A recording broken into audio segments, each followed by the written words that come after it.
बिना तांदूळ डाळ भिजवल्याशिवाय ही छान आणि सॉफ्ट अशी रव्याची इडली बनलेली आहे। ही खूप कमी वेळात आणि खूप कमी साहित्यात बनलेली आहे रव्याची इडली। तुम्ही पण हे तुमच्या घरी खूप कमी वेळात आणि तुरंतमध्ये बनवू शकता आणि टेस्टी अशी सॉफ्ट अशी खायला हे रव्याची इडली बनलेली।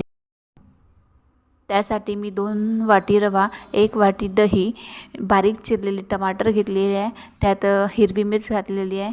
त्यात तुमच्याकडे जे पॉसिबल असेल ते तुम्ही भाज्या घालू शकता हिरव्या। मी त्यात शिमला मिर्च घातलेली आहे आणि चवीनुसार मीठ घातलेलं आहे। त्यानंतर त्यात तडका टाकला। तडक्यात मी जिरा आणि कढीपत्ता घातलेला आहे। त्यानंतर त्यात 1 पुडी इनो टाकून चांगल्या प्रकारे त्याला फेटून घ्या, हलवून घ्या।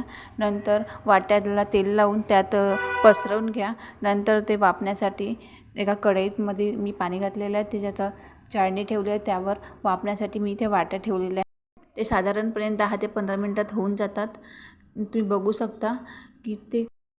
शकता किती सॉफ्ट आणि जाळीदार झालेलं आहे। तुम्हाला हा व्हिडिओ आवडला असल्यास लाईक, शेअर अँड सबस्क्राईब।